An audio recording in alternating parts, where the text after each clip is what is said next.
대학 시절에 여름방학 때 선후배들과 함께 3박 4일 동안 지리산을 종주한 적이 있습니다.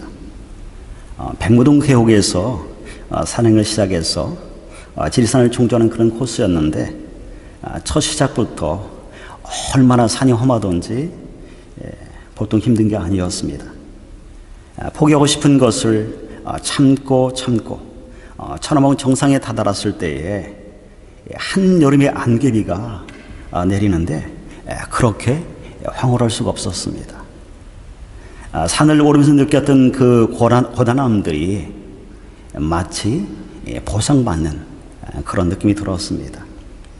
3박 4일 동안 계속해서 산을 오르고 걷고 걷기를 반복하다 보니 나중에는 발바닥 여기저기에 물집이 생겨서 내려올 때는 다리를 절뚝거리면서 내려왔던 그런 기억이 있습니다. 우리 인생에도 산들이 있습니다. 누구나 인생을 살아가는 동안 크고 작은 산들을 만나게 되어집니다. 때론 산 넘어 산이라는 말처럼 하나의 산을 넘었다 싶었는데 또 다른 산이 벽처럼 우리 앞을 가로막고 있을 때가 있습니다. 지리산이나 한라산 같은 산이라면 올라가다 힘이 들면 그냥 내려오면 되는데 우리 앞에 놓인 인생의 그 큰 산들은 우리가 힘들다고 내려올 수 없는 그런 산들입니다. 이런 산들이 나를 가로막고 있을 때 때로는 감당이 안 될 때가 있습니다. 말 그대로 벽을 만난 것 같은 그런 기분이 들 때가 있습니다. 그냥 어디론가 도망가고 싶고 또 모든 것을 다 포기하고 내려놓고 싶을 그런 때가 있습니다. 여러분, 이런 큰 산이 내 인생에 찾아올 때 여러분 포기하지 마시고 꼭 세 가지를 기억하시기 바랍니다. 첫째는 인생의 큰 산을 만날 때 믿음으로 선포하시고 외치시기 바랍니다. 먼저 오늘 본문의 배경을 잠깐 말씀드리면 BC 539년에 페르시아의 고레스가 바벨론을 정복하게 되어집니다. 그리고 다음 해인 BC 538년에 바벨론 포로로 있던 유대인들에게 예루살렘으로 돌아가 성전을 재건하라는 그런 고레스 칙령을 발표하게 되었습니다. 이로 바벨론 포로 가운데 잡혀있던 유대인들이 바벨론 포로에서 해방을 맞이합니다. 그들은 해방의 기쁨과 감격을 안고 당시 지도자였던 스룹바벨과 여호수아와 함께 약 5만 명가량의 유대인들이 고국 땅 예루살렘으로 돌아가게 되어집니다. 포로에서 돌아온 그들에게는 성전 재건이라는 부푼 꿈과 비전이 그들에게 있었습니다. 무너진 성전을 재건하고 잃어버린 예배를 회복하고 하나님의 말씀을 회복하고자 하는 열정과 사명이 그들에게 있었습니다. 그러나 돌아온 고국의 상황은 말이 아니었습니다. 성전은 다 무너지고 회파되고 성벽은 불탄 채 흉물스러운 모습을 하고 있었습니다. 그리고 전쟁이 휩쓸고 지나간 것처럼 예루살렘은 황폐되어 있었습니다. 그 어디에도 희망은 보이지 않았습니다. 여기 엎친 데 덮친 격으로 무너진 성전을 재건하려는 그들 앞에 세 개의 큰 산이 그들을 가로막고 있었습니다. 하나는 돈이라는 큰 산이었습니다. 바벨론 포로에서 귀환한 그들에게는 가진 것이 없었습니다. 무너진 성전을 재건하려면 돈이 필요한데 그들에게는 그런 돈이 있지 않았습니다. 재정이 그들에게는 큰 산이었습니다.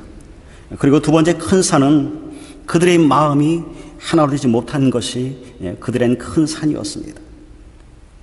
당장 먹고 살 것도 없는데 무슨 성전 재건이냐. 형편이 좀 좋아지면 그때 성전을 재건하면 되지. 또 다른 한편에서는 그런 믿음의 소리가 어디 있느냐. 서로 마음이 나누어지고 하나 되지 못했습니다. 여러분 힘들수록 어려울수록 모두가 한 마음 한 뜻이 되어서 으쌰 으쌰 하면서 서로의 어깨를 토닥이면서 하나님이 함께 하실 거야, 서로를 격려하면서 정말 재밌게 성전을 재건하면 얼마나 좋습니까? 그러나 그들은 그러지 못했습니다. 그들에게 이것이 아주 큰 산이었습니다. 마지막 큰 산은 사마리아인을 비롯한 주변의 이방 민족들이 성전체를 끊임없이 위협하고 방해했습니다. 여러분, 이런 큰 산은 그때만 있는 것이 아니라 지금도 여전히 이런 큰 산들이 우리 앞에 있습니다. 어떤 사람은 경제적인 어려움이 큰 산일 수 있습니다. 여러분, 그 어느 때보다 코로나로 인해서 우리는 경제적인 큰 산을 만난 많은 분들을 우리가 보게 되었습니다. 또 어떤 사람은 욕심이 큰 산일 수 있습니다. 욕심 때문에, 과욕 때문에 다른 사람과의 관계도 깨어지고 일들이 틀어지게 될 때가 있습니다. 또 어떤 사람은 다른 사람이 큰 산이 아니라 내 자신이 큰 산일 때가 있습니다. 교만 때문에 다른 사람에게 상처를 주고 뭔가를 계획해도 작심삼일로 끝나버리고 끝까지 가지 못하는 것들, 그런 것들이 큰 산일 때가 있습니다. 여러분, 우리 앞을 가로막은 이런 큰 산들이 1년이나 2년 안에 끝나면, 사라지면 여러분 얼마나 좋습니까? 여러분, 그렇다면 희망이 보이고 뭔가 버틸 힘이 생길 터인데, 그런데 우리 앞에 놓인 큰 산이 1년이 아니라 2년이 아니라 5년, 10년 계속된다면 여러분, 상황은 달라지는 것입니다. 이런 큰 산 때문에 매일매일 사람들의 마음이 무너져 내리는 것입니다. 이러다 내 인생이 끝날 수도 있다는 그런 조건 때문에 여러분, 때로는 인생의 끈을 놓기도 합니다. 여러분, 스룹바벨이 지금 그런 상황 가운데 있었습니다. 무너진 성전 재건의 꿈은 시작하자마자 세계의 큰 산 앞에 결국은 좌절되고 중단되어 버렸습니다. 그것도 무려 16년 동안이나 성전 재건이 중단되어졌습니다. 여러분, 16년이라는 그 긴 세월 동안 스룹바벨의 마음이 얼마나 여러분 힘들었겠습니까? 어쩌면 성전 재건보다도 매일매일 묻어내 내리는 자신과의 싸움이 더 두렵고 더 힘들었을지도 모릅니다. 이런 스룹바벨을 향해 오늘 본문에 하나님이 스가랴 선지자를 보내서 말씀으로 격려하십니다. 그리고 이렇게 일치라고 말씀하십니다. 큰 산아, 내가 무엇이냐? 내가 스룹바벨 앞에서 평지가 되리라. 아멘. 여러분, 스룹바벨 이름 대신 한번 여러분 자신의 입을 넣어서 한번 외쳐보겠습니다. 큰 산아, 내가 무엇이냐? 내가 동주 앞에서 평지가 되리라. 여러분, 큰 산 앞에 두려워하지 말고 믿음으로 선포하시기 바랍니다. 믿음으로 선포할 때 큰 산이 평지가 될 것입니다. 여러분, 우리가 믿음으로 선포하는 것은 여러분 대단히 중요합니다. 왜냐하면 우리 하나님이 들으시기 때문입니다. 여러분, 우리 하나님은 들으실 분이십니다. 하나님은 들으실 뿐만 아니라 민수기 14장 28절에 내 귀에 들린 대로 내가 너에게 그대로 행하겠다고 말씀하시는 분이십니다. 큰 산이 다가올 때마다 믿음으로 선포하십시오. 질병아, 내가 무엇이냐? 내가 내 앞에서 평지가 되려라. 경제적인 어려움이 무엇이냐? 내가 내 앞에서 평지가 되려라. 스트레스가 무엇이냐? 불신이 무엇이냐? 교만이 무엇이냐? 내가 내 앞에서 평지가 되리라. 여러분, 날마다 믿음으로 선포함으로 큰 산이 평지가 되는 기적을 체험하시기 바랍니다. 두 번째는 우리가 인생의 큰 산을 만날 때 나의 힘이나 나의 능력이 아닌 오직 성령의 능력을 의지하시기 바랍니다. 여러분, 당시 스룹바벨은 유다의 총독이었습니다. 누가 봐도 스룹바벨은 능력이 있는 사람이었습니다. 권력도 있습니다. 힘도 있습니다. 성전 재건에 대한 열정도 비전도 있었습니다. 힘만 있으면, 권력만 있으면, 능력만 있으면 다 되는 줄 알았는데 1년, 2년이 지나고 무려 10년 동안 성전 재건이 중단되고 말았습니다. 성전 재건이 중단된 그 10년의 긴 세월을 통해서 하나님은 스룹바벨에게 무엇을 깨닫게 하시기를 원하셨을까요? 봤지? 내 힘으로는 안 되는 거야. 내 능력, 내 권력 의지하지 마. 그것은 힘으로 되는 일이 아니야. 너의 능력으로 되는 일이 아니야. 오직 나의 영, 성령으로 되는 거야. 여러분, 다 함께 스가랴 4장 6절 우리 다 같이 한번 읽겠습니다. 시작. 그가 내게 대답하여 이르되 여호와께서 스룹바벨에게 하신 말씀이 이러하니라. 만군의 여호와께서 말씀하시되 이는 힘으로 되지 아니하며 능력으로 되지 아니하고 오직 나의 영으로 되느니라. 아멘. 하나님 뭐라고 말씀하십니까? 힘으로 되지 아니하고 능력으로 되지 아니하고 오직 나의 영으로 된다고 말씀하십니다. 우리가 말씀 끝나고 같이 부를 찬양이 주가 일하시는 찬양인데요. 그 찬양에 보면 이런 가사가 있습니다. 날이 저물어 갈 때 빈들에서 걸을 때 그때가 하나님의 때 내 힘으로 안 될 때 빈손으로 걸을 때 내가 고백해 여호와 이래. 아멘. 여러분, 내 힘으로 안 되니까 여러분 주가 필요한 것입니다. 여러분, 내 힘으로 다 되면, 내가 할 수 있으면 여러분 뭐가 주가 필요하겠습니까? 여러분, 인생은 내 힘으로 되는 것보다도 내 힘으로 안 되는 것이 더 많습니다. 여러분, 그래서 주가 필요한 것입니다. 여러분, 큰 산은 내게 큰 산이지 하나님께 큰 산이 아닙니다. 큰 산은 내게 문제지 결국 하나님에게는 문제가 되지 않습니다. 여러분, 하나님을 의지하시기 바랍니다. 성령의 도우심을 구하시기 바랍니다. 큰 산이 평지가 될 것입니다. 왜 오늘날 크리스찬들이 영적으로 무기력합니까? 왜 작은 산들 앞에서도 주저앉고 절망합니까? 성령으로 충만하지 않아서입니다. 아무리 힘이 센 삼손이라 할지라도 그에게서 성령이 떠나가자 여러분 어떻게 되어집니까? 한 연약한 여인 앞에서도 꼼짝도 하지 못하고 셔살에 끌려가는 그런 신사가 되고 말게 되어집니다. 여러분, 그러나 성령으로 일하면, 성령으로 충만하면 어떻게 되었습니까? 골리앗도 들어오지 않게 되었습니다. 한 사람이 100을 선을 감당하게 되었습니다. 교회 가운데 성령이 역사할 때, 교회가 성령을 의지할 때 얼마나 교회가 힘있게 세워지는가를 우리는 사도행전에서 우리는 보지 않습니까? 내 힘이 아닌, 내 능력이 아닌 오직 성령을 의지하십시오. 큰 산이 평지가 될 것입니다. 마지막 우리가 인생의 큰 산을 만날 때 절대 포기하지 않는 것입니다.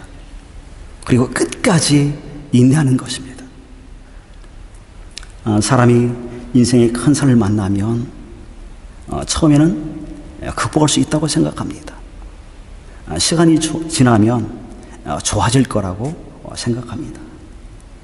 그런데 시간이 지나도 그것이 해결되지 아니하고 계속 되어질 때, 계속 내 인생을 가로막고 있을 때 여러분 그때가 여러분 문제입니다. 이렇게 되어지면 서서히 내 안에 있던 인내가 바닥나기 시작합니다. 그리고 내 안에서 서서히 포기하고 싶은 그런 욕구들이 일어나게 되었습니다. 힘도 빠지고 의욕도 사라지게 되어지죠. 스룹바벨도 처음 성전 재건이 중단되었을 때에는 조금 있으면 좋아지겠지. 조금만 참으면 다시 시작할 수 있겠지. 여러분, 그런데 1년이 지나고 5년이 지나고 10년이 지나갈 때 뭐가 크게 잘못됐다고 생각이 되어지고 서서히 내 안에서 유의감이 밀려올 것입니다. 여러분, 이때 필요한 것이 있습니다. 인내하는 것입니다. 절대 포기하지 않는 것입니다. 여러분, 영상 하나 짧은 것 한번 같이 보겠습니다. 방금 아주 짧은 영상을 보았는데요. 여러분, 영상 보면서 여러분 어떤 생각 드세요? 여러분 보시면 어때요? 내가 조금만 인내하면 될 텐데, 그 잠깐 사이를 참지 못하고 포기하고 다른 길을 찾잖아요. 내가 다른 길을 찾는데 거기에도 지금 답이 없는 거예요. 혹시 영상 보면서 쉽게 포기하는 우리들의 모습이 여러분 보이지 않습니까? 우리 말에도 인내는 쓰다, 그러나 열매는 달다라는 그런 말이 있습니다. 그런데 성경에는 인내를 복되다라고 말씀합니다. 야고보서 5장 11절에 이렇게 말씀하죠. 보라, 인내하는 자를 우리가 복되다 하나니 너희가 욥의 인내를 들었고 주께서 주신 결말을 보았느니라. 여러분, 인내하면 욥 아닙니까? 그런 욥이 인내할 때 하나님께서 좋은 결말을 주십니다. 여러분, 2022년 한 해 동안도 우리 앞에 있는 큰 산이 평지가 될 때까지, 주님이 일하실 때까지 여러분 인내하시기 바랍니다. 도종환 신이 쓴 담쟁이라는 시가 있습니다. 제가 한번 읽어드릴게요. 저것은 벽, 어쩔 수 없는 벽이라고 우리가 느낄 때, 그때 담쟁이는 말없이 그 벽을 오른다. 물 한 방울 없고 씨앗 한 톨 살아남을 수 없는 저것은 절망의 벽이라고 말할 때 담쟁이는 서두르지 않고 앞으로 나아간다. 한 뼘이라도 꼭 여럿이 함께 손을 잡고 올라간다. 푸르게 절망을 다 덮을 때까지 바로 그 절망을 잡고 놓지 않는다. 저것은 넘을 수 없는 벽이라고 고개를 떨구고 있을 때 담장잎 하나는 담장잎 수천 개를 이끌고 결국 그 벽을 넘는다. 여러분, 인생의 큰 산 앞에 내가 포기하고 싶을 때, 내가 그만두고 싶을 때 서두르지 않고 조금씩 절망의 벽을 넘는 여러분 담쟁이를 기억하십시오. 그리고 옆에 누가 큰 산을 만났을 때 담장잎 하나가 담장의 잎 수천 개를 이끌고 절망의 그 벽을 넘는 것처럼 함께 성령을 의지하고 인생의 큰 산을 만난 사람을 하나님의 말씀으로 위로하면서 함께 나아가는 성도 여러분이 되시길 축원합니다. 우리가 성령을 의지하면, 우리가 함께 나아가면 하나님이 반드시 응답하시는 분이 있습니다. 우리 다 같이 9절 한번 다 같이 읽겠습니다. 시작. 어리의 손이 이 성전의 기준을 놓았은즉 그의 손이 또한 그 일을 마치리라 하셨나니 만군의 여호와께서 나를 너에게 보내신 줄을 내가 알리라 하셨느니라. 아멘. 하나님의 성전 재건을 시작한 스룹바벨의 손이 그 일을 마치리라고 하나님이 말씀하십니다. 여러분, 시작해 하신 분도 하나님이십니다. 여러분, 마치시는 분도 이루시는 분도 여러분 하나님이십니다. 스룹바벨에게 성전 재건을 시작게 하신 그 하나님이 스룹바벨을 통해서 성전 재건을 완성하십니다. 16년 동안 중단되었던 성전 재건이 하나님의 은혜로 다시 시작된 지 불과 4년 만에 성전이 완전히 재건되는 그런 놀라운 일이 일어나게 되었습니다. 하나님이 인내한 욥에게 아름다운 결말을 보게 하셨던 것처럼 믿음으로 인내한 스룹바벨에게 하나님이 아름다운 결말을 보게 하셨습니다. 베델의 성도 여러분, 우리는 한 번도 가보지 않은 2022년의 세기를 우리는 걸어가고 있습니다. 아무도 가보지 않은 그 길을 여러분 홀로 걸어가는 것이 아니라 그 길을 주님과 함께 동행하시면서 인생의 큰 산을 만날 때마다 큰 산아 내가 무엇이냐, 내가 내 앞에서 평지가 되리라 담대하게 믿음으로 외치면서 선포하시면서 나아가시기를 소망합니다. 그리고 나의 힘이나 나의 능력이 아니라 오직 성령을 의지하면서 주께서 일하실 때까지 내가 믿음으로 인내하면서 포기하지 않고 그 산이 평지가 될 때까지 주 앞에 엎드리고 성령 안에서 최선을 다하는 여러분 되셔서 여러분의 인생 앞에 있는 그 큰 산들이 평지가 되어지는 그 놀라운 은혜가 여러분의 삶 가운데 있기를 주의 이름으로 축원합니다. 아멘.